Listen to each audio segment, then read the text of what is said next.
Lanjutan hijaunya lembah, hijaunya lereng pegunungan. Cerita, Arif Sujana. Audiobook, novel silat. Bab 3. Sementara Kertanegara sibuk menyiapkan perapian. Akhirnya, tidak lama kemudian, terlihat mereka tengah menikmati makanan dan minuman hangat di gubuk mereka yang begitu sederhana. Seandainya besok aku mati, mungkin aku tidak akan menyesal. Karena semua ilmuku telah luluh di dalam tubuhmu, berkata Empu Dangka sambil mengangkat minuman hangatnya, meneguknya sedikit. Semoga diriku tidak mengecewakan Empu, berkata Kertanegara kepada Empu Dangka penuh rasa terima kasih. Anakku, berkata Empu Dangka. Aku mempunyai saudara kembar, entah sampai saat ini aku tidak tahu di mana rimbanya, berkata Empu Dangka dengan mata jauh menerawang menembus batu hitam di seberang sungai. Adakah yang dapat dibedakan di antara kalian? Bertanya Kertanegara kepada Empu Dangka. Sukar sekali membedakan diri kami, yang jelas aku berjuang seluas lapang dadaku, sementara saudaraku berjuang sejauh bumi dipijak, itulah yang membedakan di antara kami, berkata Empu Dangka dengan mata masih memandang jauh melampai batu hitam di seberang sungai.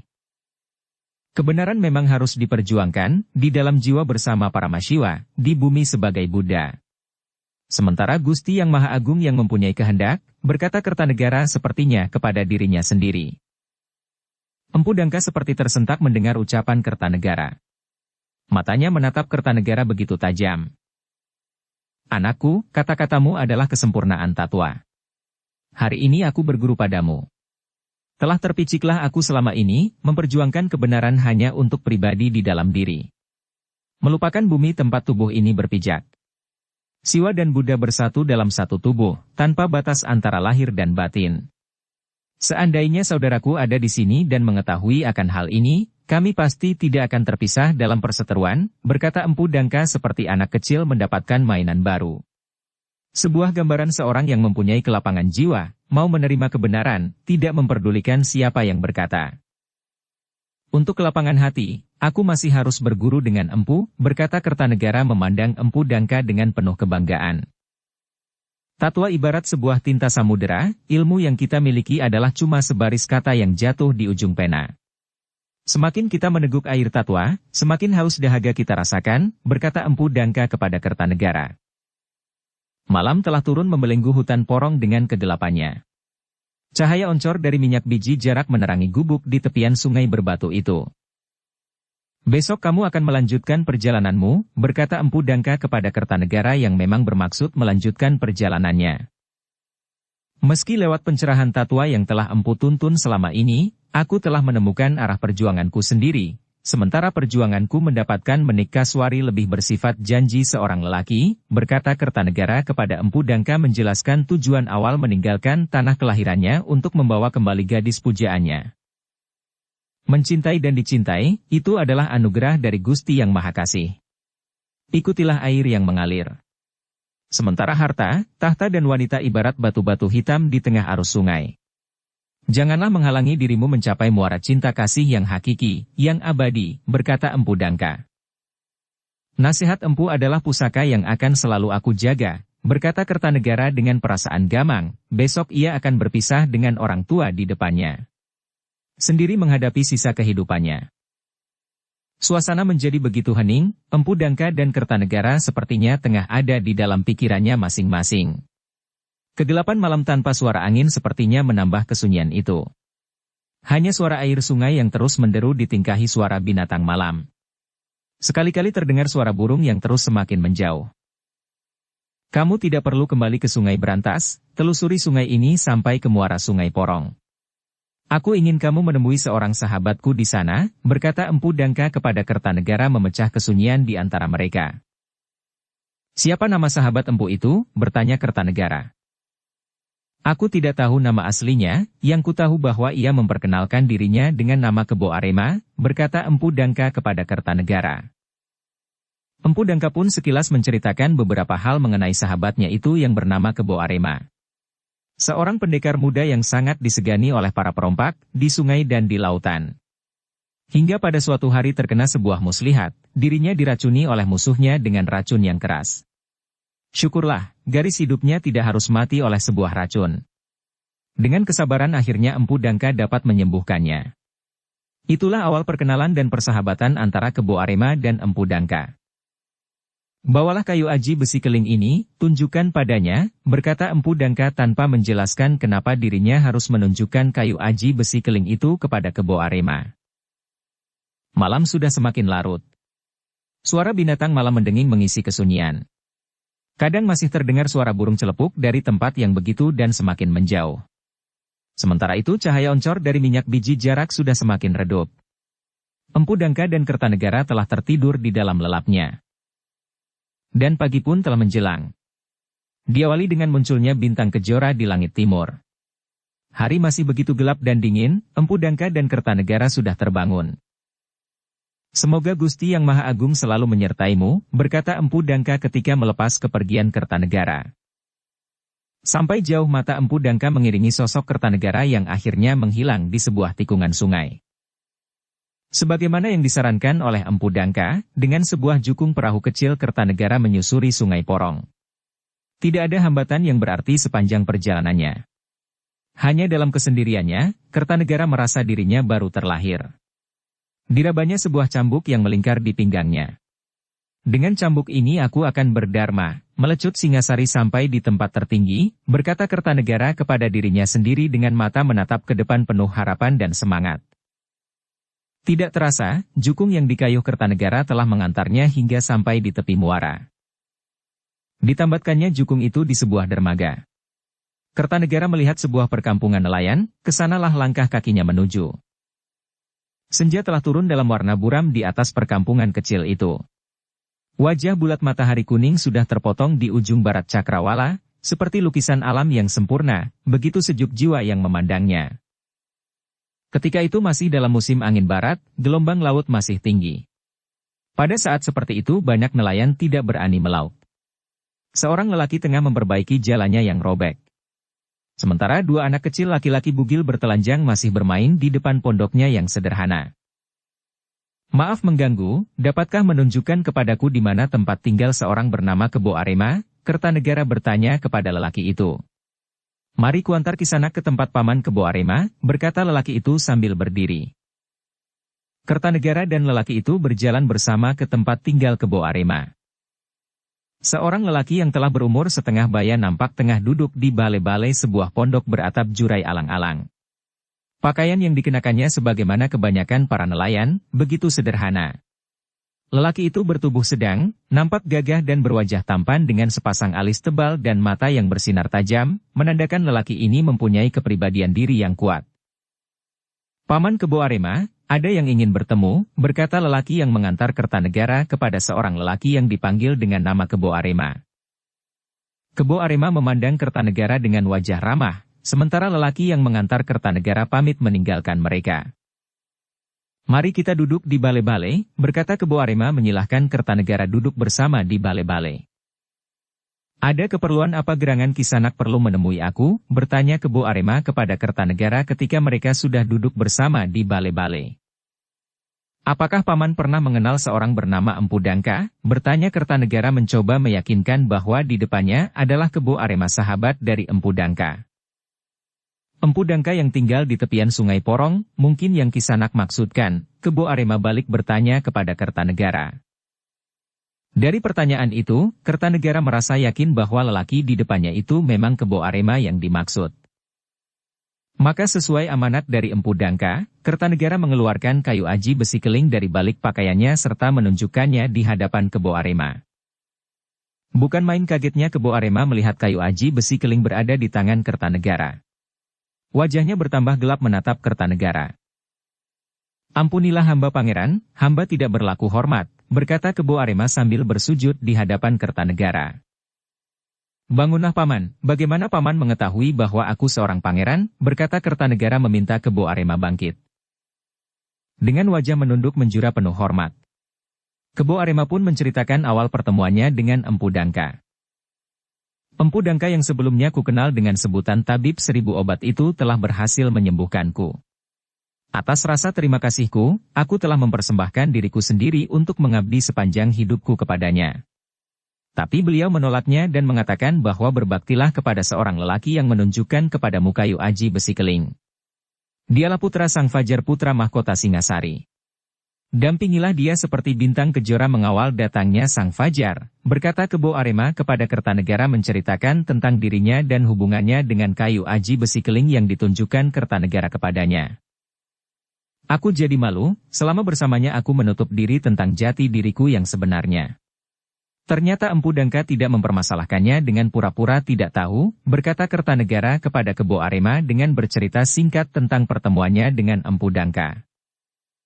Kita sama-sama berutang nyawa dengan orang tua itu, berkata Kebo Arema kepada Kertanegara. Menatap Kertanegara seperti kepada saudara kandungnya sendiri. Selamat datang di gubuku yang sederhana, berkata Kebo Arema dengan penuh hormat kepada Kertanegara.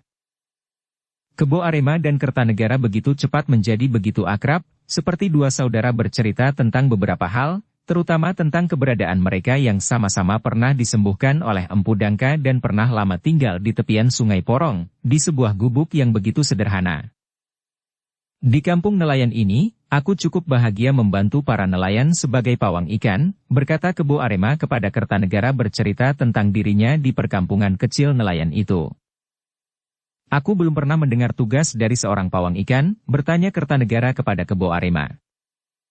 Kebo Arema tersenyum mendengar pertanyaan Kertanegara. Kebo Arema menjadi maklum, karena sebagai orang daratan Kertanegara tidak mengetahui banyak bagaimana kehidupan seorang nelayan.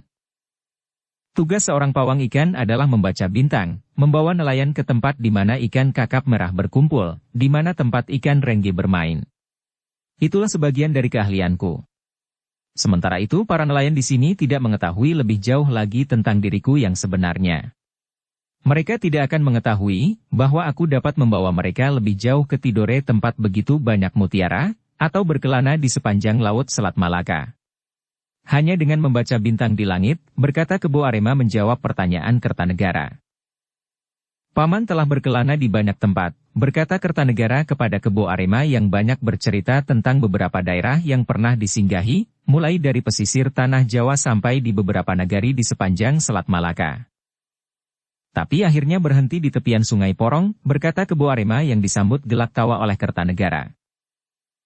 Aku akan mengajak paman kembali berkelana, membacakan bintang di langit untukku, berkata Kertanegara kepada Kebo Arema. Kupersembahkan diriku ini untuk pangeran, berkata Kebo Arema sambil menjura penuh hormat kepada Kertanegara.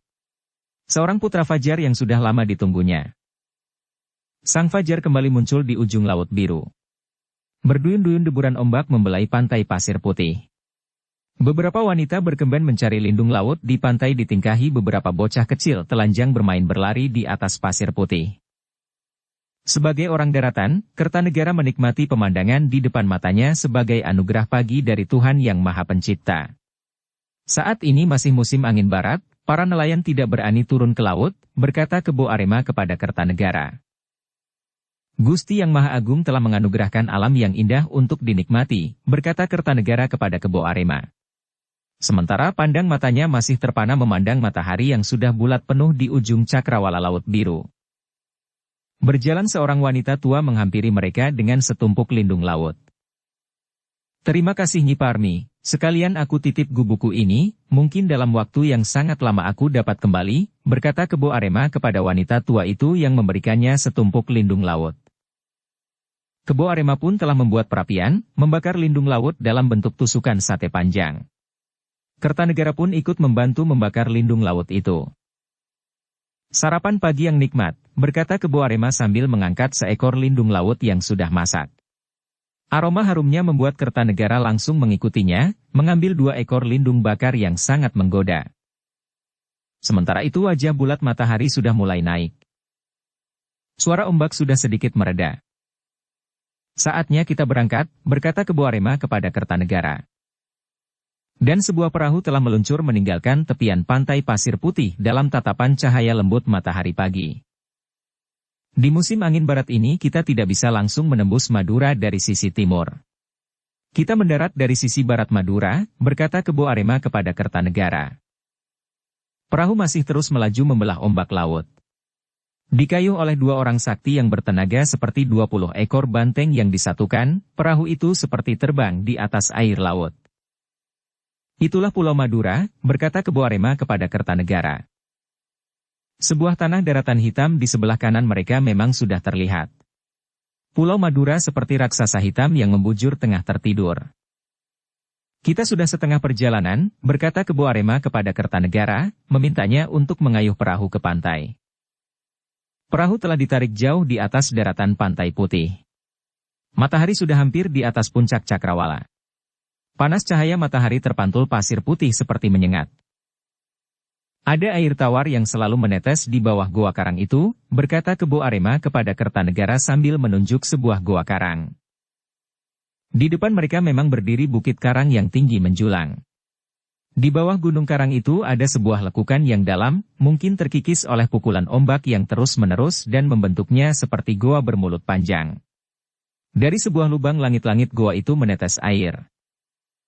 Air tawar, berkata Kertanegara kepada Kebo Arema yang hanya tersenyum melihat Kertanegara yang mengumpulkan tetesan air di goa itu dengan dua telapak tangannya. Pangeran beristirahatlah, aku ada urusan dengan seekor kura-kura, berkata Kebo Arema kepada Kertanegara. Urusan apa dengan kura-kura? Bertanya Kertanegara tidak mengerti apa maksud Kebo Arema. Aku akan meminjam beberapa telurnya untuk urusan perut kita, berkata Kebo Arema kepada Kertanegara sambil tersenyum dan kembali ke tepi pantai. Tidak lama kemudian, Kebo Arema sudah muncul kembali dengan membawa beberapa butir telur kura-kura.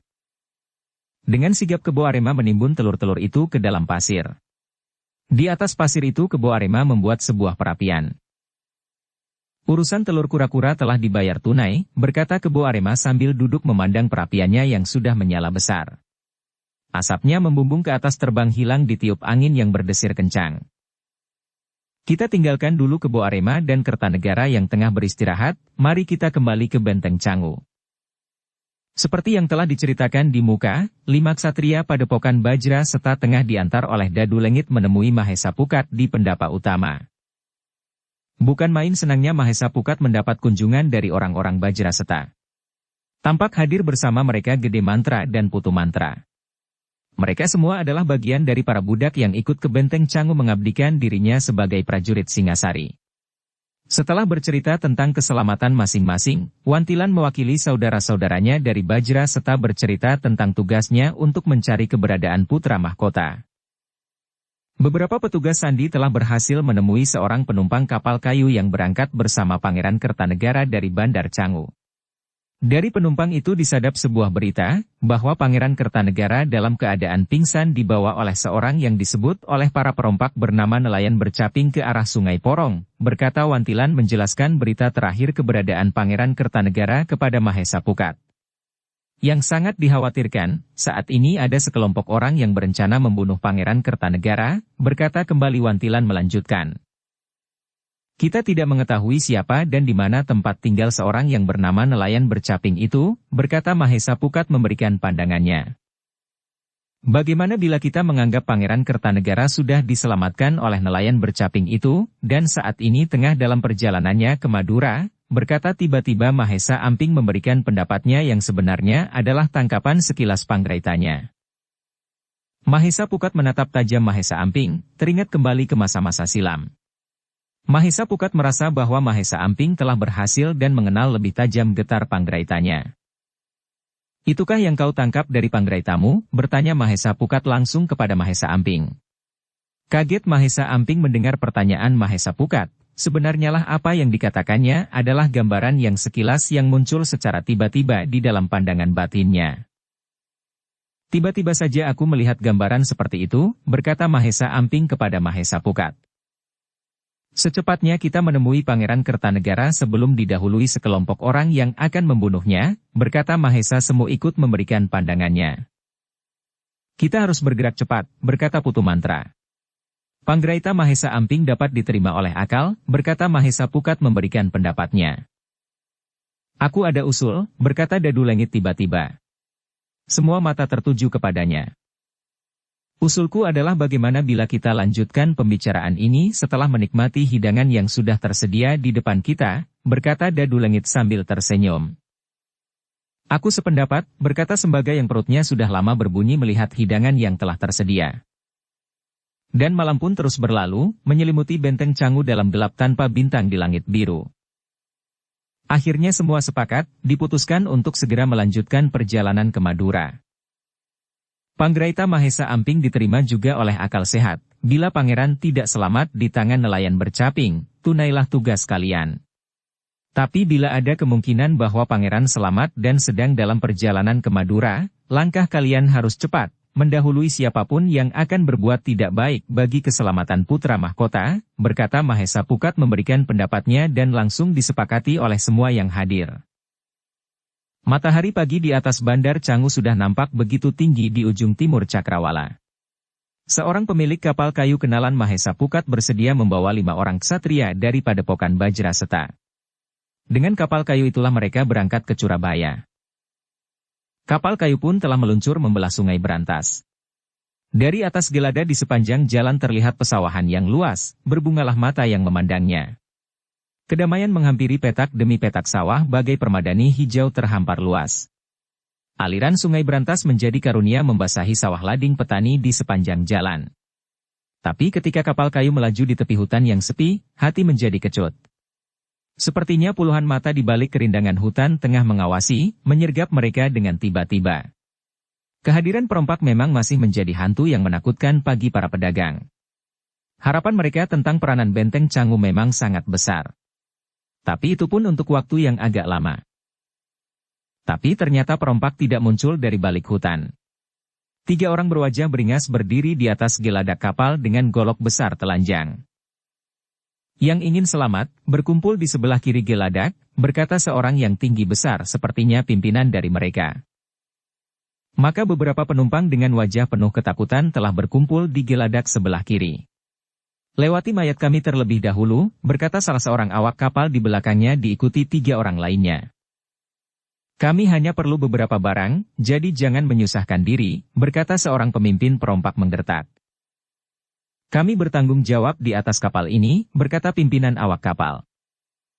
Dasar kepala batu, berkata pemimpin perompak sambil maju menerjang pemimpin awak kapal langsung golok besarnya membabat kepala pemimpin awak kapal itu.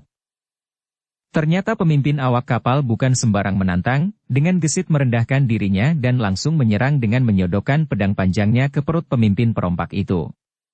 Bukan main geramnya pemimpin perompak itu, melihat serangannya dapat ditandingi. Akhirnya terjadilah perang tanding yang mendebarkan di atas geladak kapal itu antara pemimpin perompak dan pemimpin awak kapal. Sementara itu, 3 orang awak kapal tidak tinggal diam. Mereka langsung menghadang 2 perompak yang tidak menyangka bahwa di kapal kayu itu akan mendapat perlawanan.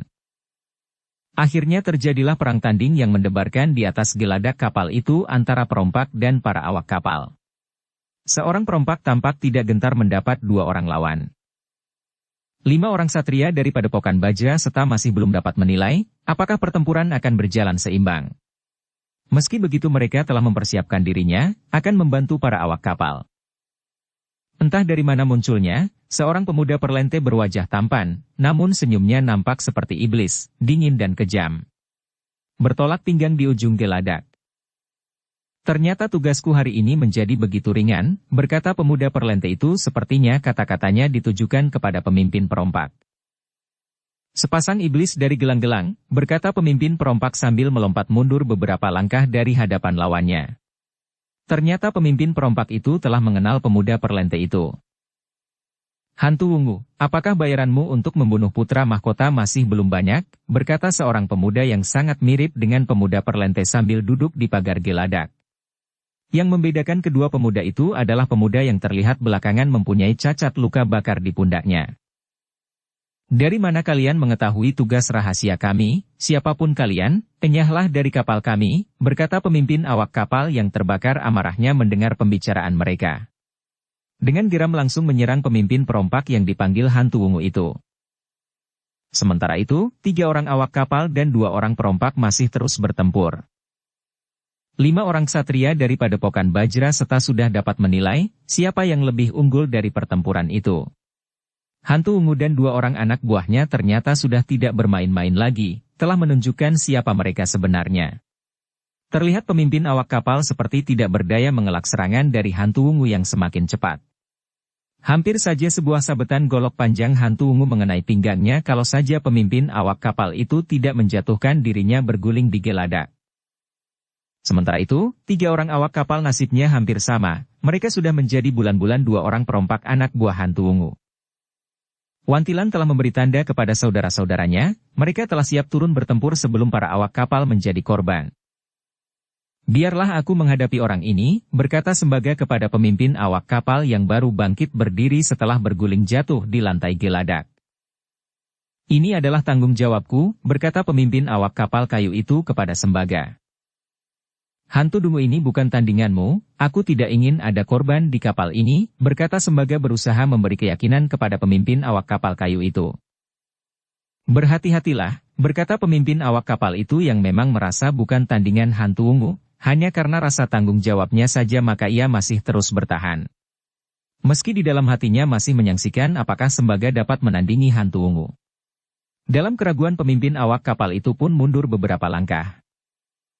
Di tempat asalku tidak ada yang berani menghinaku, berkata hantu ungu menunjuk dengan golok besarnya kepada Sembaga, rupanya hantu ungu mendengar dengan jelas ketika Sembaga menyebutnya dengan hantu dungu. Ternyata hantu mudah tersinggung, berkata Sembaga kepada hantu ungu sambil tersenyum. Tidak sedikit pun menampakkan kegentarannya. Sikap Sembaga membuat hantu ungu naik pitam. Tanpa aba-aba lagi sudah langsung menyerang Sembaga. Ketika menyaksikan pertempuran antara hantu ungu dan pemimpin awak kapal, Sembaga sudah dapat menilai sejauh mana tataran ilmu hantu ungu, maka tanpa melepaskan senjatanya Sembaga melayani serangan hantu ungu. Sembaga sepertinya tidak ingin membunuh hantu ungu, juga tidak ingin secepatnya menyelesaikan pertempurannya. Terlihat Sembaga lebih banyak mengelak, sengaja menguras tenaga hantu ungu yang semakin panas melihat serangannya selalu menjadi luput dari sasaran. Sementara itu Wantilan dan Mahesa Semu juga telah ikut ambil bagian. Wantilan menghampiri 2 orang awak kapal yang sudah hampir kehabisan tenaga menghadapi seorang perompak yang terlihat mempunyai kematangan bertempur jauh lebih baik. Beristirahatlah, cecunguk ini urusanku, berkata Wantilan meminta 2 orang awak kapal menyingkir. Melihat ada yang datang membantu, kedua awak kapal yang sudah hampir terkalahkan itu seperti menarik nafas lega. Meski masih merasa sangsi apakah Wantilan dapat melayani lawannya itu. Hebat, ternyata ada orang pemberani di kapal ini, berkata perompak itu memandang tajam Wantilan. Aku punya penyakit turunan, badanku gatal-gatal bila lama tidak berkelahi, berkata Wantilan sambil menggaruk beberapa bagian tubuhnya. Apakah sekarang kamu sudah sedemikian gatal? Bertanya perompak itu masih dengan sorot mata yang tajam menakutkan. Gatal sekali untuk menusuk kedua matamu, berkata Wantilan perlahan kepada perompak itu.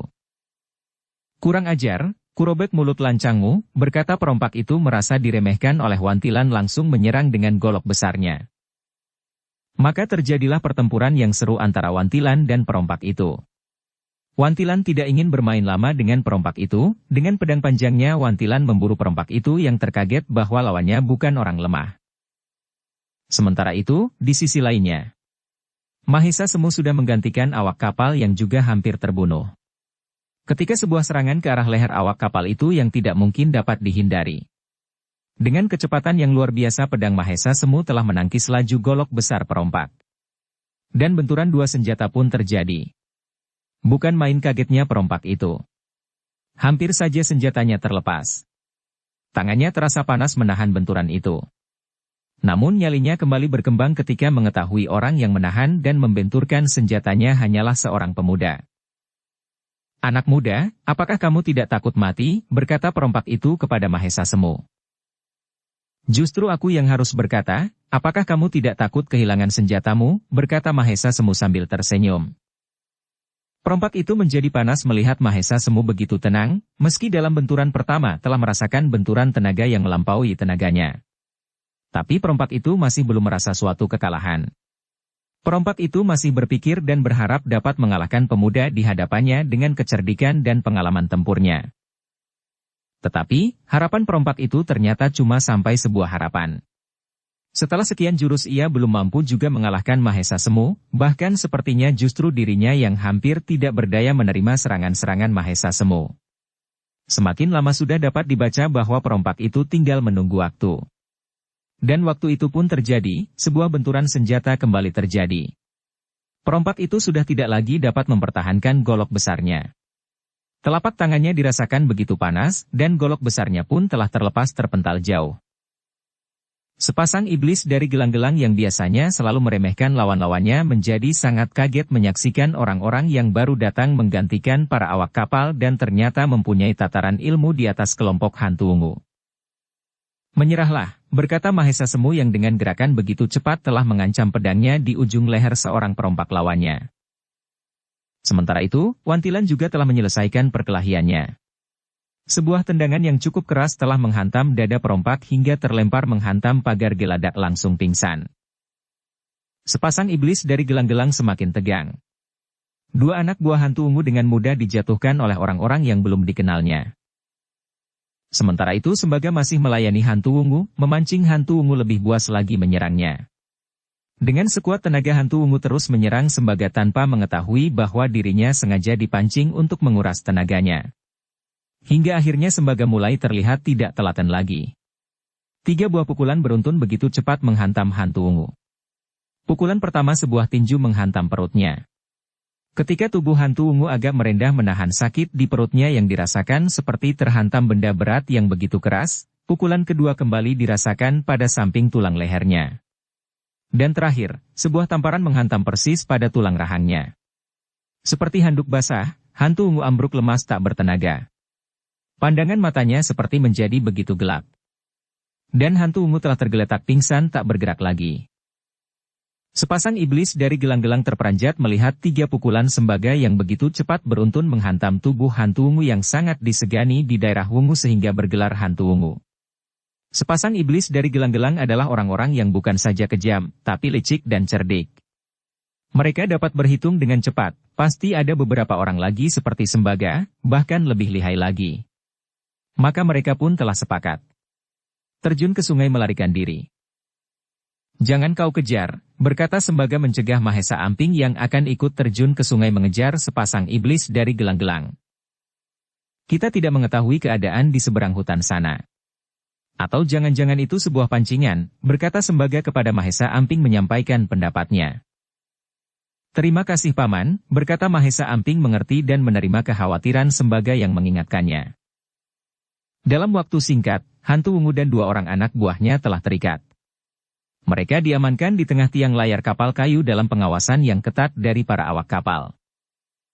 Sementara itu, jauh dari Sungai Berantas. Di pantai Karanganyar, Kebo Arema dan Kertanegara telah merasa cukup beristirahat. Mereka telah bersiap-siap melanjutkan perjalanannya. Sebuah perahu terlihat begitu kecil di tengah laut yang luas. Diapit 2 daratan yang semakin menyempit terus membelah ombak. "Kita berpacu dengan senja," berkata Kebo Arema memberi tanda mempercepat dayung mereka. Di kejauhan sudah terlihat ujung-ujung tiang layar kapal kayu bersandar. Semakin lama menjadi semakin jelas. Puluhan kapal kayu besar tengah bersandar. Sebuah kapal kayu besar bertiang layar rangkap tengah merenggang dari dermaga.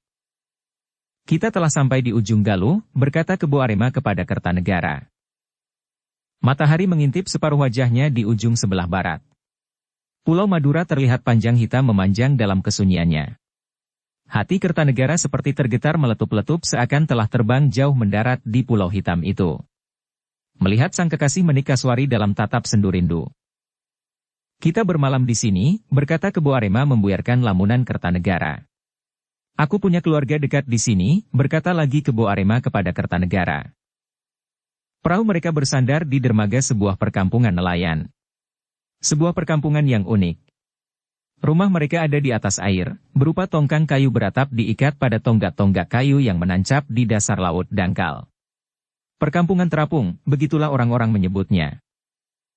"Perkenalkan, inilah saudara sepupuku bernama Baya," berkata Kebo Arema kepada Kertanegara memperkenalkannya kepada Baya saudara sepupunya.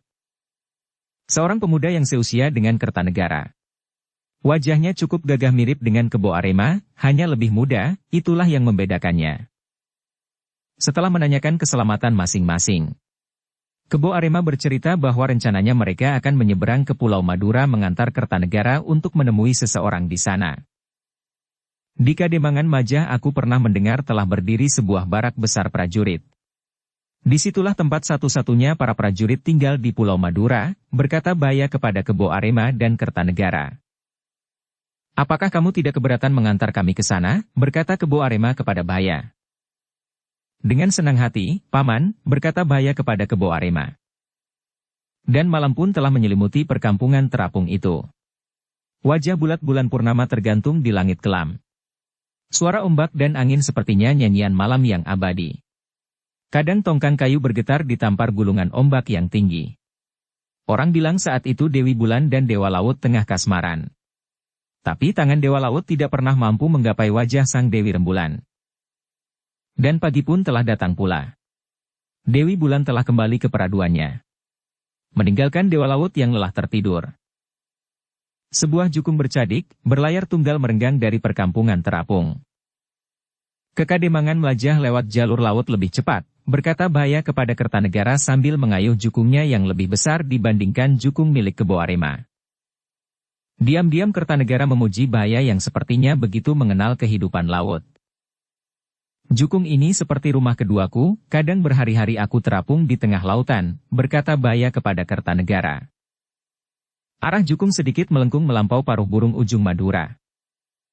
Kita telah sampai di pesisir Pulau Madura, berkata Baya kepada Kertanegara ketika jukung mereka telah mendekati pesisir Pulau Madura. Jukung pun terus melaju menyusuri pesisir pantai Madura. Layar pun telah dikembangkan. Siang itu angin bertiup keras ke utara. Sebentar lagi kita akan melewati pantai tanduk Pulau Sapi, berkata Baya kepada Kertanegara mengatakan Pulau Madura sebagai Pulau Sapi. Kita beristirahat di Tanduk Sapi, berkata Kebo Arema kepada Kertanegara sambil menunjuk ke sebuah arah yang merupakan celah sempit antara Nusa Jawa dan Pulau Madura. Seperti yang dikatakan Kebo Arema, mereka merapat beristirahat di pantai Tanduk. Di perjalanan Baya masih sempat menumbak beberapa sotong. Sejenis cumi-cumi namun tubuhnya lebih tambur lagi, sangat banyak dijumpai di sekitar pesisir pantai Pulau Madura. Sotong bakar yang nikmat, berkata Kertanegara sambil menikmati 3 buah sotong dalam satu tusukan kayu panjang. Ketika matahari bergeser surut dari puncaknya, Kertanegara, Kebo Arema dan Baya terlihat tengah mendorong jukungnya menjauhi pantai. Jukung pun kini telah bergerak kembali menyusuri pesisir Pulau Madura. Ketika menemui beberapa perahu nelayan yang tengah menurunkan sauhnya di tengah laut, mereka pun saling menyapa atau sekedar melambaikan tangan. Begitulah pekerti kehidupan di tengah laut, mereka saling menyapa dan siap membantu bila diperlukan. Jarak perjalanan mereka memang sudah begitu dekat. Matahari telah semakin surut ke barat manakala mereka telah menambatkan jukung pada sebatang pohon kelapa. Angin laut sepoi berdesir mengeringkan peluh dan rasa lelah. Tidak jauh dari sini ada sebuah pasar, berkata Baya kepada Kertanegara dan Kebo Arema. Tidak jauh dari pantai tempat mereka menambatkan jukungnya, ada sebuah pasar. Untungnya hari itu adalah hari pasaran. Masih ada sebuah kedai yang masih buka. Mereka mampir sebentar membeli beberapa jajanan dan minuman hangat yang menyegarkan. Setelah itu mereka pun melanjutkan perjalanannya. Matahari sudah semakin surut ketika mereka telah sampai di Kademangan Majah. Hamparan sawah sepertinya menyambut kedatangan mereka. Kademangan Majah adalah daerah yang ramai, yang merupakan jalur perdagangan antara Madura dan Nusa Jawa. Disitulah barak prajurit didirikan di samping untuk menjaga keamanan, juga sebagai perwakilan kerajaan Singasari menempatkan seorang rakyat mengurus tani bala khusus dari Pulau Madura. Kepada seorang petani yang tengah membuat tali temali pengusir burung mereka bertanya, di mana letak barak prajurit. Petani itu pun menunjuk ke sebuah arah. Kisanak menyusuri jalan desa ini, ambillah jalan ke kanan ketika menemui pertigaan jalan, berkata petani itu menunjukkan di mana letak barak prajurit. Akhirnya, mereka pun telah sampai di tempat yang mereka tuju. Sebuah barak yang besar yang dikelilingi pagar kayu bulat setinggi kepala. Kepada seorang prajurit penjaga, Kebo Arema menyampaikan maksudnya untuk bertemu dengan seorang perwira tinggi bernama Bangkalan. Kirangga Bangkalan tidak tinggal di barak, beliau tinggal bersama keluarganya, berkata prajurit penjaga itu. Dapatkah kami ditunjukkan di mana rumah keluarga Kirangga, berkata Kebo Arema kepada prajurit itu. Ikutilah bulakan panjang di samping barak ini, rumahnya tidak jauh dari sini, berkata prajurit itu memberi arah kemana harus mencari rumah Kirangga Bangkalan. Kertanegara, Kebo Arema dan Baya tengah menelusuri sebuah bulakan panjang. Ketika sampai di ujung bulakan panjang, melewati sebuah rumpun bambu tali, mereka melihat sebuah rumah yang tidak begitu besar dikelilingi pagar kayu yang dibelah sederhana. Hari sudah hampir senja manakala mereka mencoba membuka regol pintu pagar. Terlihat seorang lelaki duduk sendiri di pendapa. Pangeran, berdiri orang itu sambil memeluk Kertanegara yang belum sempat naik ke pendapa. Orang itu yang tidak lain adalah Bangkalan menangis terseguk-seguk di pundak Kertanegara. Kertanegara berfirasat ada sesuatu yang besar yang telah terjadi. Katakan Paman, apa yang telah terjadi, berkata Kertanegara kepada Bangkalan sambil mengguncang kedua pundaknya. Bangkalan sepertinya tersadar. Dengan wajah masih dalam kesedihan mengajak Kertanegara naik ke pendapa rumah. Sementara Kebo Arema dan Baya ikut juga naik dan duduk di pendapa. Semula aku merasa putus harapan, menyangka pangeran tidak akan mungkin datang kemari, berkata Bangkalan setelah dapat menenangkan dirinya. Akhirnya, dengan panjang lebar Bangkalan bercerita bahwa ketika dalam perjalanannya menuju Kademangan ini, mereka sekeluarga dicegat oleh segerombolan orang. 3 orang prajurit terbunuh, dan aku tidak dapat berdaya ketika mereka membawa pergi Menik Kaswari dengan sebuah ancaman pedang di lehernya, berkata Bangkalan terdiam sebentar sepertinya tengah mengenang peristiwa itu baru saja terjadi. Seorang yang sepertinya pemimpin gerombolan itu berkata kepadaku, bercerita kembali Bangkalan tapi cuma sampai di situ membuat Kertanegara tidak lagi dapat bersabar. Apa yang dikatakan oleh orang itu, bertanya Kertanegara sepertinya tidak sabar lagi. Anakku hanya dapat dijemput oleh pangeran, orang itu mengatakan bahwa pangeran harus datang sendiri ke tempat mereka, berkata Bangkalan kepada Kertanegara. Di mana tempat mereka? Bertanya Kertanegara kepada Bangkalan. Sebuah barak yang besar yang dikelilingi pagar kayu bulat setinggi kepala. Orang itu menyebut sebuah padepokan di daerah Mading bernama Padepokan Alas Jati, berkata Bangkalan kepada Kertanegara. Suasana pun sepertinya menjadi begitu hening. Masing-masing telah berada dalam pikirannya sendiri-sendiri. Seperti halnya Kertanegara yang duduk mematung. Hayalan yang selalu menyertainya dalam perjalanan di mana dalam lamunannya ketika sampai akan disambut sendiri oleh Menik Kaswari dalam suasana sendu rindu. Sepertinya telah hilang terbang entah kemana. Apa yang Kirangga perbuat selama ini, bertanya Kebo Arema kepada Bangkalan mencoba memecahkan keheningan suasana. Aku sudah mengutus 2 orang prajurit, mengamati padepokan Alas Jati itu, berkata Bangkalan. Sambil menunggu kedatangan pangeran, berkata Bangkalan melanjutkan. Kembali suasana menjadi hening, masing-masing sepertinya tengah berada dalam pikirannya sendiri-sendiri.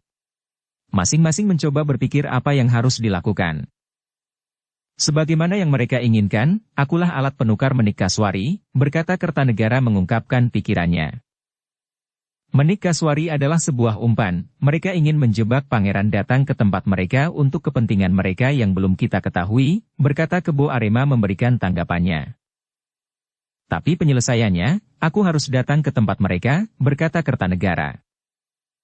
Kita datang bersama ke tempat mereka, berkata Baya yang selama ini lebih banyak berdiam diri. Benar, kita datang bersama, berkata Kebo Arema menyetujui usulan Baya. Aku akan menyertai kalian bersama 5 orang prajurit, berkata Bangkalan dengan wajah penuh semangat. Angin berdesir menyorongkan batang-batang bambu yang terlihat dari pendapa rumah kediaman Bangkalan. Senja telah turun bersama bayang-bayang suram. Sebentar lagi akan datang wajah malam dalam kegelapan. Sebuah lentera minyak jarak tergantung di kiri kanan pendapa rumah kediaman Bangkalan. Kertanegara, Kebo Arema, Baya dan Bangkalan masih duduk di pendapa. Meski dalam suasana penuh keprihatinan, mereka masih dapat sempat mencicipi hidangan yang disediakan dari tuan rumah. Dari kegelapan pintu pagar halaman depan, terlihat 5 sosok lelaki berjalan mendekati pendapa. Bangkalan yang pertama kali berdiri menyambut kedatangan mereka. Adakah yang dapat kami bantu, berkata Bangkalan kepada 5 orang yang baru datang, mengira mereka adalah penduduk sekitar yang memerlukan bantuan atau beberapa keperluan. Dan hal itu memang sering terjadi. Apakah ini adalah rumah Kirangga Bangkalan? Terdengar salah seorang dari 5 orang yang datang itu bertanya. Aku sendiri yang Kisanak maksudkan, berkata Bangkalan memperkenalkan dirinya. Belum sempat 5 orang yang datang itu mengatakan sesuatu, Kertanegara telah ikut turun dari pendapa. Terkejut melihat salah seorang dari kelima orang yang baru datang itu sebagai orang yang telah sangat dikenalnya. Dimas Wijaya, Kertanegara berkata sambil menghampiri salah seorang yang dikenalnya. Dan orang yang dipanggil namanya oleh Kertanegara juga memandangnya dengan mata tidak percaya. Kang Mas, berkata seorang lelaki muda remaja yang tidak lain adalah Raden Wijaya melihat Kertanegara dengan wajah gembira. Mereka pun saling berpelukan, tidak menyangka di tempat yang begitu jauh dari tanah kelahirannya dapat bertemu. Bertemu dengan saudaranya sendiri. Keempat orang yang datang bersama Raden Wijaya tentunya tidak lain adalah para ksatria dari Padepokan Bajraseta.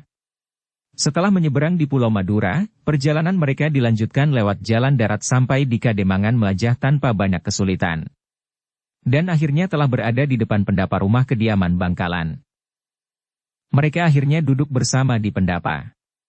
Setelah saling berkenalan dan menceritakan keselamatan masing-masing, mereka pun bercerita tentang peristiwa yang mereka alami di atas kapal kayu dalam perjalanan mereka. Kita harus mengetahui, siapa di balik ini yang menginginkan kematian pangeran, berkata Kebo Arema sambil juga menjelaskan rencana secepatnya menyelamatkan Menik Kaswari, putri Bangkalan yang saat ini telah disandera di Padepokan Alas Jati. Akhirnya mereka sepakat, berangkat bersama ke Mading. Sampai jauh malam mereka berunding mempersiapkan beberapa hal yang harus dilakukan agar usaha mereka dapat berhasil, yaitu menyelamatkan Menik Kaswari. Lewat jalur laut lebih cepat, berkata Kebo Arema yang sepertinya telah disepakati menjadi pimpinan pasukan kecil itu. Kita akan menyusuri Pulau Madura dari pesisir selatan, berkata Kebo Arema menyampaikan rencana perjalanannya. Sebagai seorang yang banyak berkelana dari pulau satu ke pulau lainnya dan sangat menguasai kehidupan laut, Kebo Arema sepertinya sangat hafal dengan beberapa tempat khususnya Pulau Madura. Untuk mencapai hutan Mading, jalan terdekat adalah melewati Tanah Perdikan Baru. Penguasa Tanah Perdikan itu bernama Ki Gede Banyakwedi, kembali Kebo Arema menjelaskan arah perjalanan mereka. Sangat kebetulan sekali, aku mengenal dekat dengan penguasa Tanah Perdikan itu. Seorang yang sangat disayangi oleh ayahku. Kita dapat menjadikan tempatnya sebagai tempat persiapan memata-matai Padepokan Alas Jati dari dekat, berkata Kertanegara memotong penjelasan Kebo Arema. Tidak semudah itu pangeran, kita harus hati-hati. Kita harus mengetahui kemana arah angin penguasa Tanah Perdikan itu berpijak, berkata Kebo Arema memberikan pandangannya. Sementara semua yang hadir di pendapa rumah kediaman Bangkalan mengakui dan membenarkan kehati-hatian dari sikap Kebo Arema. Benar, dalam keadaan ini kita harus hati-hati menilai siapa kawan dan siapa lawan, berkata Wantilan ikut memberikan pandangannya. Begitulah maksudku, untuk menjaga keselamatan pangeran. Bukankah sampai saat ini kita belum mengungkap siapa di belakang layar yang menginginkan kematian pangeran, berkata Kebo Arema membenarkan pendapat Wantilan. Siapakah yang dimaksud dengan Ki Gede Banyakwedi? Kita semua telah mengenalnya sebagai orang yang sangat berjasa terutama ketika menyelamatkan Sri Maharaja dan Ratu Anggabaya sewaktu masih kecil dalam sebuah rencana pembunuhan orang-orang terdekat Baginda Raja Tohjaya, penguasa pada waktu itu. Atas jasa yang besar itulah Banyakwedi diberikan hadiah dan anugerah sebuah tanah perdikan. Walaupun pada mulanya Banyakwedi berharap diberikan tanah perdikan di tanah kelahirannya sendiri yaitu di Benangka, sebuah daerah di bagian barat Pulau Madura. Sebagai daerah yang sudah matang. Tapi Sri Maharaja memberikan tanah perdikan jauh dari harapannya, sebuah tanah di hutan larangan. Tapi sebagai seorang yang setia, Banyakwedi dapat memaklumi maksud sebenarnya dari tanah perdikan yang dianugerahkan kepadanya. Sebagai perwakilan kerajaan Singasari di belahan timur Pulau Madura. Arah perjalanan kita bisa berubah, tergantung kemana mata angin bertiup, berkata kembali Kebo Arema menyampaikan beberapa kemungkinan yang dapat dilakukan. Matahari pagi telah mulai merayap naik, 3 buah jukung bercadik dan berlayar tunggal telah jauh meninggalkan pantai Punuk. Menyusuri pesisir selatan pantai Pulau Madura. Dukung channel Novel Silat dengan subscribe, follow, like, komen dan share. Di tengah perjalanan mereka masih sempat singgah sebentar di sebuah pantai yang sunyi untuk beristirahat. Tapi tidak lama, mereka pun melanjutkan perjalanannya. Kebo Arema nampak memimpin rombongan berada di jukung terdepan. Malam telah datang menyambut 3 buah jukung yang tengah merapat di tepian kali Anget yang sepi. Kebo Arema nampak berjalan di muka bersama Kertanegara dan Bahaya. Di belakang mereka adalah 5 ksatria dari Bajraseta. Sementara di ujung iringan itu berjalan 5 orang prajurit bersama Kirangga Bangkalan. Akhirnya, setelah menempuh perjalanan yang panjang, mereka telah berada di hutan perbatasan Tanah Perdikan Baru, Tanah Perdikan Ki Gede Banyakwedi. Di hutan itulah mereka beristirahat. Besok pagi kita menyelidiki keadaan Tanah Perdikan ini. Mudah-mudahan dapat menjadi tempat menginap yang baik, berkata Kebo Arema kepada Kertanegara yang tengah duduk bersandar di sebuah pohon besar tidak jauh darinya. Sumenep, berkata Kertanegara menyebut sebuah nama tempat dalam dongeng para pendeta ketika Dewa Malam berubah menjadi seorang manusia biasa yang tidak pernah bisa tidur. Di Sumenep, inilah pertama kali sang dewa bisa tidur nyenyak. Dan akhirnya semuanya memang telah tertidur di hutan itu meski pagi sudah hampir datang menjelang. Untuk berjaga-jaga 2 orang prajurit sengaja tidak ikut tidur. Hingga ketika datang pagi menjelang baru prajurit itu bergantian tertidur. Matahari pagi sudah merambat naik mengusir embun hilang di ujung daun hijau. Terlihat Kebo Arema, Kertanegara dan Wantilan telah memasuki regol gerbang desa. Di banjar desa mereka berhenti dan menemui seorang pengawal Tanah Perdikan. Kebo Arema menyampaikan niatnya untuk menemui Ki Gede Banyakwedi. Katakan bahwa kami datang dari kota raja, berkata Kebo Arema kepada pengawal itu. Rumah kediaman Ki Gede Banyakwedi memang terlihat lebih mencolok dibandingkan rumah penduduk di sekitarnya. Tapi tidak seperti umumnya rumah penguasa yang selalu dikelilingi dinding batu yang tinggi. Rumah kediaman Ki Gede Banyakwedi tidak berpagar dinding. Rumah dan banjar desa seperti menjadi kesatuan yang utuh. Letak pendapa rumah kediaman Ki Banyakwedi ada di sisi kanan banjar desa. Dari banjar desa dapat melihat langsung pendapa utama rumah itu. Ki Gede berkenan menerima kisanak semua, berkata pengawal Tanah Perdikan yang sudah datang kembali mempersilahkan Kebo Arema, Kertanegara dan Wantilan naik ke pendapa utama. Kebo Arema, Kertanegara dan Wantilan telah duduk di pendapa. Bukan main kagetnya Ki Gede Banyakwedi ketika melihat ada Pangeran Kertanegara bersama tamunya. Pangeran, berkata Ki Gede Banyakwedi seperti tidak mempercayai pada penglihatannya. Rezeki melimpah apapun yang kuterima tidak akan sebanding kegembiraanku menerima pangeran di gubukku ini, berkata Ki Gede Banyakwedi mengutarakan kegembiraannya.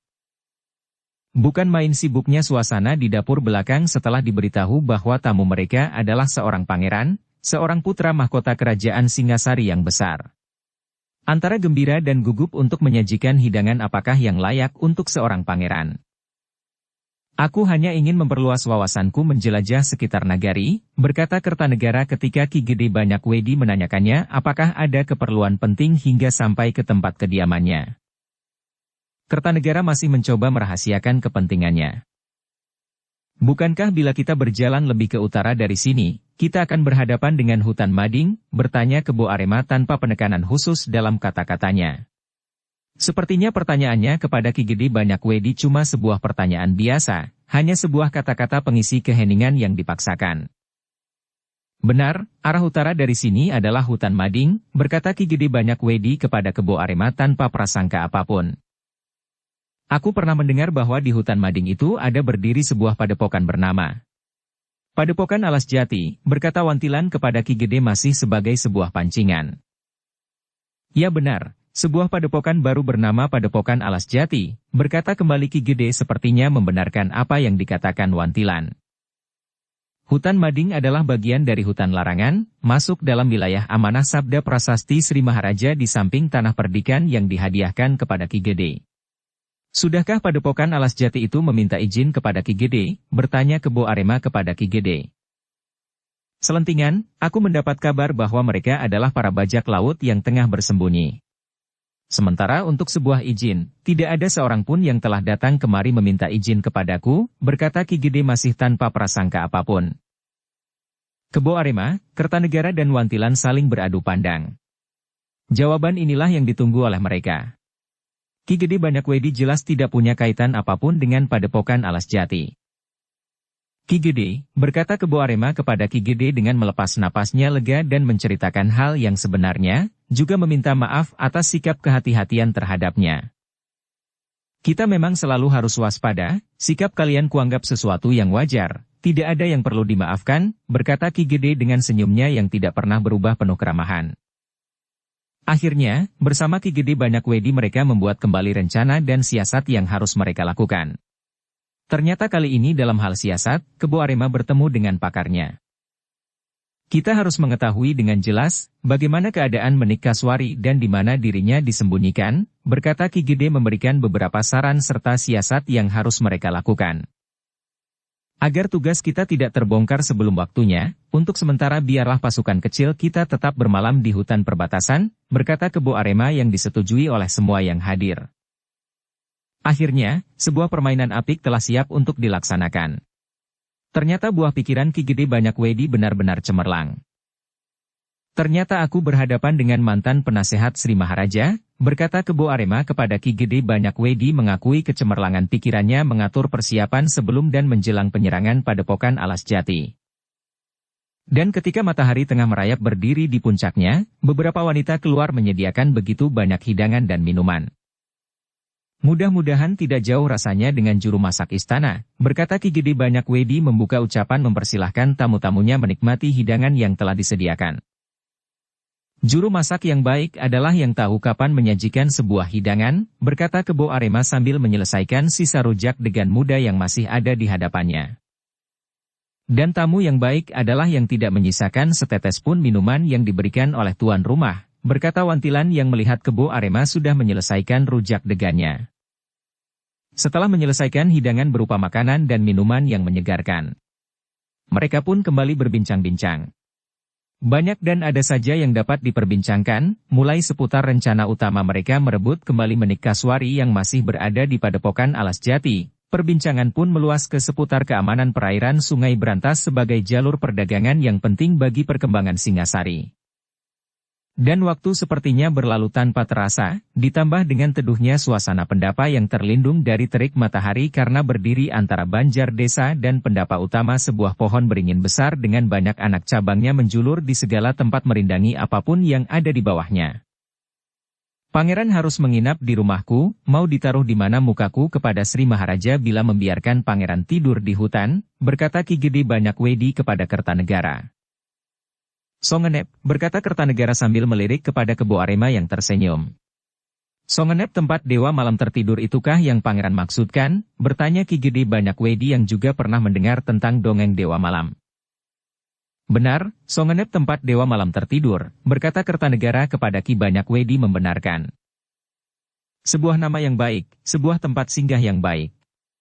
Tanah perdikan baru ini masih belum memiliki sebuah nama, berkata Ki Banyakwedi sambil berulang-ulang menyebut sebuah kata, Songenep. Tanah perdikan Songenep, berkata Kertanegara menyambung ucapan Ki Gede. Terima kasih, pangeran orang pertama yang menyebut nama bagi tanah perdikan ini. Aku akan membuat sebuah perayaan besar untuk lahirnya sebuah nama bagi tanah perdikan ini. Tetapi setelah urusan utama kita selesai, berkata Ki Banyakwedi seperti mendengar suara bayi anak pertamanya yang terlahir, penuh dengan wajah suka dan cita. Dan waktu memang tidak pernah terlahir untuk kembali. Waktu terus berjalan melahirkan hari baru. Pagi itu matahari belum menampakkan dirinya penuh. Ujung-ujung rumput liar masih basah. Wajah pagi masih buram dan dingin. Terlihat dua orang tengah berjalan menyusuri tanah di udara pagi yang sejuk. Arah perjalanan mereka terlihat menjauh meninggalkan tanah perdikan Ki Gede Banyakwedi ke arah utara. Setelah terlihat lebih jelas wajah kedua orang itu, tahulah kita bahwa ternyata kedua orang yang berjalan itu adalah Wantilan dan Sembaga. Mereka tengah menuju Padepokan Alas Jati. Wantilan dan Sembaga telah keluar dari tanah perdikan, sesuai dengan arahan dari Ki Gede Banyakwedi, maka tidak ada kesulitan arah perjalanan mereka. Kita sudah ada di bawah kaki Gunung Kembar, berkata Wantilan kepada Sembaga sambil menunjuk ke sebuah arah di mana di depan mereka terlihat dua buah bukit berjajar tinggi menjulang hijau. Mereka pun terus berjalan mendekati Gunung Kembar sesuai petunjuk dari Ki Gede Banyakwedi. Hingga akhirnya mereka menemui sebuah tanah lapang luas penuh tumbuhan ilalang. Di sana mereka menemui 3 buah lingga dan sebuah altar batu pemujaan di depannya. Dari altar pemujaan mereka mencari pohon sungkai sebagai patok arah menuju Padepokan Alas Jati. Akhirnya Wantilan dan Sembaga melihat bersama sebuah pohon sungkai berdiri menjulang tinggi sekitar 200 meter dari altar batu di mana mereka berdiri. Padepokan Alas Jati tidak jauh lagi, berkata Wantilan kepada Sembaga sambil berjalan mendekati pohon sungkai sebagai patok arah kemana mereka harus menuju. Matahari sudah hampir berada di puncaknya, manakala Wantilan dan Sembaga telah berada di depan gerbang sebuah padepokan. Seorang penjaga dari atas panggungan telah melihat mereka. Terlihat orang itu turun dari panggungan dan menemui Wantilan dan Sembaga. "Maaf, apakah aku tidak salah langkah? Inikah padepokan Alas Jati?" bertanya Wantilan kepada penjaga itu. "Tidak salah lagi, Kisanak sudah ada di depan pintu gerbangnya," berkata penjaga itu dengan mata penuh selidik. "Syukurlah kami tidak salah langkah. Bolehkah kami masuk bertemu dengan pimpinan padepokan ini?" berkata Wantilan dengan ramah. "Ada kepentingan apa Kisanak datang menemui pimpinan kami?" bertanya penjaga itu masih dengan mata penuh selidik. "Aku pedagang kuda, mungkin pimpinanmu membutuhkan banyak kuda," berkata Wantilan kepada penjaga itu yang langsung manggut-manggut mempercayai ucapan Wantilan yang berpenampilan saat itu layaknya seorang pedagang besar. "Tunggulah sebentar di sini, aku akan bicara pada pimpinanku, apakah beliau berkenan menerima Kisanak?" berkata penjaga itu langsung meninggalkan mereka. Wantilan dan Sembaga tidak begitu lama menunggu. Penjaga itu telah datang kembali. "Nasib Kisanak lagi bagus, pimpinan kami berkenan," berkata penjaga itu dengan senyum penuh arti. "Wani Piro," berkata penjaga itu sambil membuat sebuah isyarat dengan jari-jarinya. "Aku tidak akan melupakanmu," bisik Wantilan pelan kepada penjaga itu. Wantilan dan Sembaga diantar penjaga itu menemui pimpinan mereka di pendapa utama. Wantilan dan Sembaga telah tiba di pendapa. Seorang yang sudah berumur namun masih tegap menyambut kedatangan mereka. Setelah memperkenalkan dirinya dan Sembaga yang dikatakannya sebagai bujangnya, Wantilan menyampaikan tujuannya menawarkan beberapa ekor kuda. "Kuda kami ini asli dari Pajajaran," berkata Wantilan layaknya seorang pedagang kepada pimpinan padepokan itu yang memperkenalkan dirinya bernama Datuk Alas Jati. "Dari mana kalian mengetahui bahwa kami memerlukan beberapa ekor kuda?" bertanya Datuk Alas Jati bertanya kepada Wantilan. "Telinga pedagang lebih panjang dari orang biasa," berkata Wantilan bergaya pedagang sungguhan. "Kepada Datuk Alas Jati, aku berikan harga perkenalan. Sebut saja berapa ekor kuda yang Datuk butuhkan," kembali Wantilan menawarkan dagangannya. Lama Datuk Alas Jati berpikir panjang. Terutama tentang harga perkenalan yang ditawarkan Wantilan kepadanya. "Aku butuh 5 ekor kuda," berkata Datuk Alas Jati setelah berpikir agak lama. "Kami akan datang dengan 5 ekor kuda, 3 hari setelah hari ini," berkata Wantilan memberikan keputusan setelah sepakat mengenai harga. "Bayaran akan aku berikan setelah 5 ekor kuda datang," berkata Datuk Alas Jati kepada Wantilan. "Urusan jual beli kuda sudah selesai, bolehkah aku menawarkan hal lain?" bertanya Wantilan kepada Datuk Alas Jati. "Apalagi yang akan kamu tawarkan?" berkata Datuk Alas Jati yang maklum bahwa semua pedagang tidak hanya cuma punya satu barang yang diperdagangkan. "Aku tidak menawarkan barang. Yang kutawarkan apakah Datuk membutuhkan seorang pekatik?" bertanya Wantilan kepada Datuk Alas Jati yang salah tebak. Wantilan tidak menawarkan barang dagangan, tapi seorang pekatik. "Seorang pekatik?" balik bertanya Datuk Alas Jati. "Di rumahku ada seorang anak yang masih muda belia, anak keponakanku. Seorang anak yang rajin, terutama untuk urusan merawat kuda. Hampir semua kuda daganganku tidak ada yang sakit dirawat oleh anak itu. Sayangnya istriku tidak menyukainya," berkata Wantilan mengarang sebuah cerita mengenai pekatik yang masih muda belia. "Ceritamu mengenai seorang pekatik memang mengesankan, sampai saat ini memang aku belum punya seorang pekatik khusus. Bawalah anak itu bersama dengan kuda yang kamu jual," berkata Datuk Alas Jati kepada Wantilan menerima tawaran seorang pekatik. "Berkenalan dengan Datuk memang sangat menyenangkan," berkata Wantilan kepada Datuk Alas Jati. "Semoga hubungan dagang kita dapat berlanjut, di mana aku dapat menghubungimu?" bertanya Datuk Alas Jati ketika Wantilan dan Sembaga mohon pamit. "Aku tinggal tidak jauh dari Pasar Kali Anget, semua orang di situ pasti mengenalku," berkata Wantilan yang asal sembarang menyebut sebuah nama suatu tempat. "Kami menunggu janjimu, 3 hari setelah hari ini," berkata Datuk Alas Jati kepada Wantilan yang ikut mengantar sampai ke bawah pendapa utama. Seorang penjaga membukakan pintu gerbang sambil berbisik pelan. Wanipiro. 3 hari lagi aku akan datang kembali, aku tidak akan melupakanmu, berkata Wantilan menepuk perlahan pundak penjaga itu. Hari sudah hampir senja ketika Wantilan dan Sembaga masuk ke dalam kelamnya hutan Mading. Sebagai seorang pengembara, mereka tidak salah arah meskipun kegelapan malam di dalam hutan begitu pekat. Mereka terus berjalan sambil melihat arah bintang menuju tanah perdikan Ki Gede Banyak Wedi. Bintang subuh bersinar di ufuk timur sebagai tanda pagi akan segera menjelang. Wantilan dan Sembaga telah sampai di ujung batas tanah perdikan. Sebuah gardu ronda yang mereka lewati telah sepi ditinggalkan perondanya. Wantilan dan Sembaga langsung menuju ke Banjar Desa. Ketika tiba di Banjar Desa, 2 orang pengawal tanah perdikan terbangun melihat kedatangan mereka. Biarlah kami menunggu pagi di sini, takut mengganggu tidurnya Ki Gede, berkata Wantilan kepada para pengawal tanah perdikan yang sudah mengenalnya. Hitung-hitung menggantikan kami, istirahatlah kalian di sini, berkata salah seorang pengawal tanah perdikan yang telah bersiap untuk pulang ke rumahnya. Wantilan dan Sembaga berbaring di panggung Banjar Desa melepaskan rasa penat setelah setengah hari tidak berhenti berjalan di kegelapan malam. Pagi pun telah datang bersama sang fajar matahari memberi kehangatan dan membangunkan seluruh kehidupan di bumi tanah perdikan. Suara kicau burung dan tawa para bocah bermain bertelanjang dada di sekitar Banjar Desa telah membangunkan Sembaga dan Wantilan.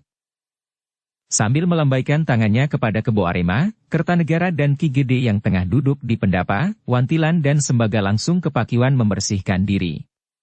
Tidak lama kemudian mereka sudah kembali bergabung bersama di pendapa utama. Setelah meneguk sedikit minuman hangat yang telah disediakan untuknya, Wantilan melaporkan hasil perjalanan mereka. Mulai dari jarak padepokan Alas Jati, pembicaraan mereka tentang jual beli kuda sampai bagian terakhir tentang seorang pekatik. Lain waktu aku minta ganti peran, aku jadi pedagang besar dan Wantilan sebagai pembantuku, berkata Sembaga menggerutu sambil meneguk minuman hangat di depannya. Mengapa harus demikian? Bertanya Kebo Arema kepada Sembaga. Aku tidak kerasan berperan sebagai burung pelatuk yang hanya manggut-manggut tidak berkata sepatah pun, berkata Sembaga yang disambut tawa semua yang mendengarnya sambil memandang Sembaga masih dengan wajah semburat masam. Mahisa Amping harus mempersiapkan dirinya sebagai seorang pekatik, berkata Wantilan. Juga pesanan 5 ekor kuda, berkata Kebo Arema sambil memandang Ki Gede Banyak Wedi.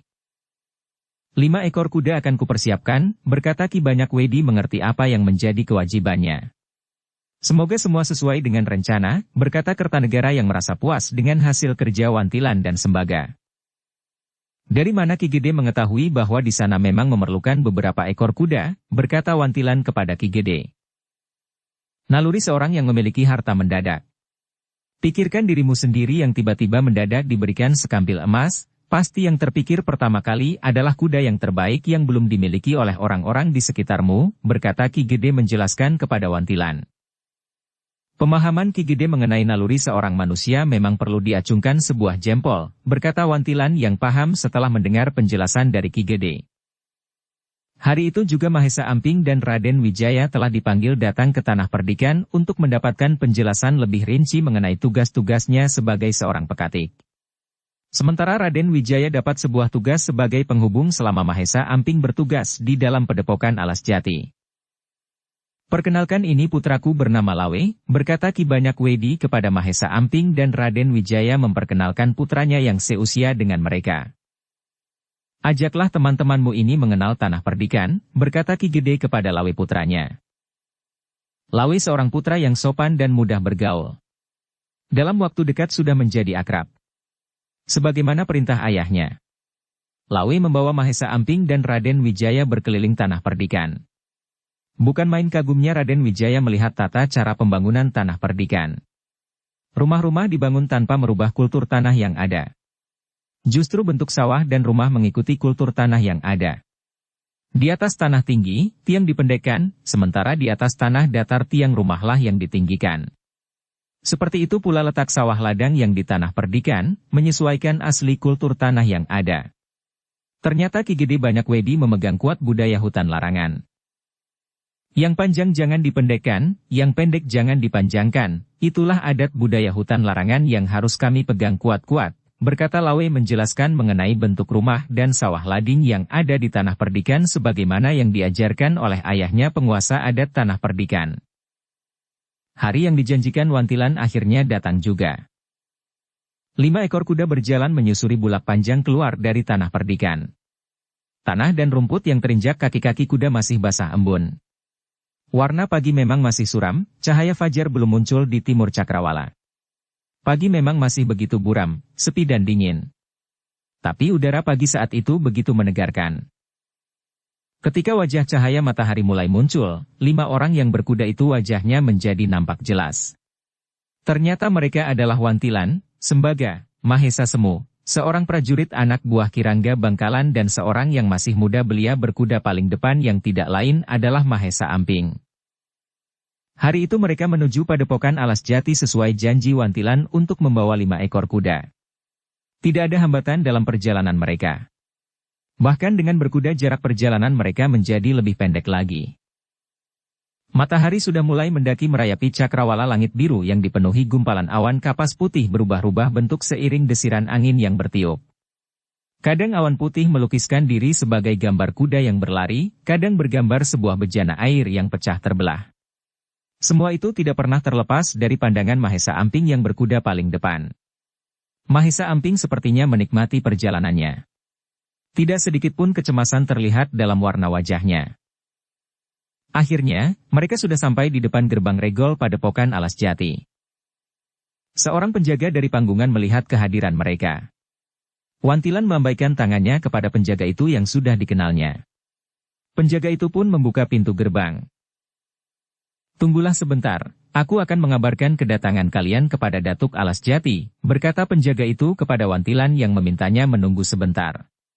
Tidak lama kemudian penjaga itu telah datang bersama Datuk Alas Jati dan 2 orang cantrik Padepokan Alas Jati.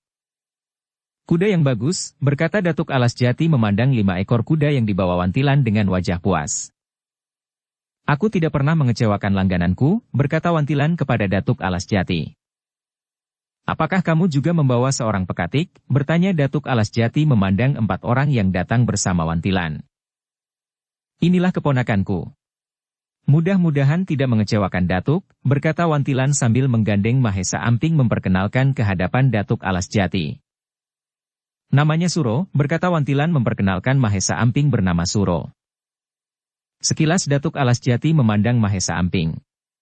Kagum melihat tubuh Mahesa Amping yang kekar berotot sebagai tanda bahwa anak itu memang suka bekerja keras.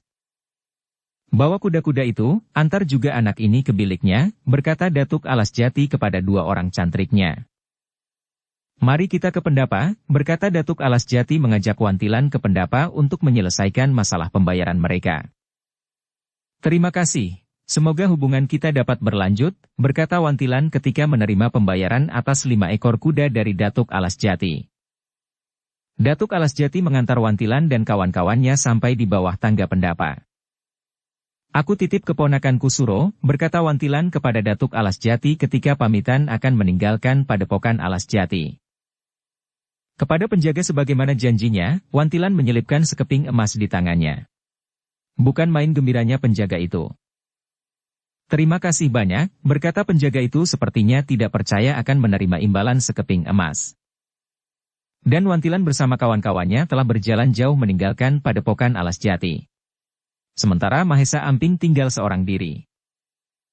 "Mulai hari ini tugasmu mengurus semua kuda yang ada di sini," berkata seorang penghuni Padepokan sepertinya orang kepercayaan Datuk Alas Jati, terlihat dari sikap beberapa penghuni lainnya yang sangat menghormatinya. Hari pertama itu tidak banyak yang dikerjakan oleh Mahesa Amping selain membersihkan kandang kuda yang sepertinya tidak terurus dengan baik. Dengan cekatan Mahesa Amping membakar sisa-sisa rumput kering yang banyak tergeletak dan dibiarkan begitu saja. Kandang kuda itu sendiri terletak di belakang Padepokan Alas Jati. Ada bilik kecil di sebelah kandang itu yang sepertinya tidak pernah dipakai. Di bilik itulah Mahesa Amping dipersilahkan untuk menghuninya sebagai seorang pekatik. Agak ke tengah di belakang gandok itu ada sebuah pintu kecil. Mahesa Amping melihat seorang keluar dan kembali dari pintu itu membawa bumbung bambu panjang untuk mengisinya dengan air. Mahesa Amping menyempatkan dirinya membuka pintu kecil itu. Ternyata di belakang padepokan itu mengalir sebuah sungai kecil yang jernih. Hari itu adalah pagi pertama Mahesa Amping sebagai seorang pekatik di padepokan Alas Jati. Pagi masih basah dan dingin. Mahesa Amping terlihat keluar dari padepokan Alas Jati menuntun seekor kuda mencari rumput segar. Ketika matahari pagi sudah mulai merayap naik, Mahesa Amping telah kembali bersama tumpukan besar rumput segar di pundak kuda yang dituntunnya. Tidak ada lagi yang dikerjakan Mahesa Amping ketika kuda-kuda yang dipeliharanya tengah makan rumput segar. Tapi Mahesa Amping sudah terbiasa ringan tangan. Tanpa diminta telah membantu seorang penghuni padepokan yang tengah membelah kayu untuk bahan bakar. "Terima kasih, kerjaku jadi cepat selesai," berkata orang itu gembira karena pekerjaannya telah dibantu. "Sama-sama Paman," sambil menunggu kuda-kudaku selesai makan. "Masih banyak waktu sebelum memandikan mereka," berkata Mahesa Amping kepada orang itu. "Jadi kamu pekatik baru itu," berkata orang itu yang memperkenalkan dirinya bernama Bahar. "Namaku Suro," berkata Mahesa Amping memperkenalkan dirinya. "Bantu aku membawa kayu bakar ini ke dapur," berkata Bahar meminta Mahesa Amping membawa kayu bakar ke dapur. Ternyata orang yang memperkenalkan dirinya bernama Bahar adalah seorang tukang masak di padepokan Alas Jati. Mahesa Amping ikut membantu menyalakan api di tungku. "Datanglah kemari bila perutmu terasa lapar, tidak perlu sungkan," berkata Bahar sambil memasukkan beberapa batang jagung ke dalam bejana besar di atas tungku yang sudah terbakar. "Aku pamit dulu, kuda-kudaku sudah menunggu untuk dimandikan," berkata Mahesa Amping kepada Bahar setelah mengisi perutnya dengan 2 buah jagung rebus dan minuman hangat yang diberikan Bahar kepadanya. "Aku akan menyisakan jagung rebus ini untukmu," berkata Bahar kepada Mahesa Amping sambil meniup api di tungku dengan sebuah puput bambu kecil. Api di tungku itu pun menjadi menyala lebih besar. "Terima kasih Paman," berkata Mahesa Amping sambil berjalan keluar dapur kembali ke kandang kuda. Mahesa Amping tengah memandikan kuda-kudanya. Tinggal 1 ekor kuda lagi, maka selesailah tugasnya hari ini. Bersambung ke bab 4. Dukung kami dengan subscribe, follow, like, komen dan share. Terima kasih.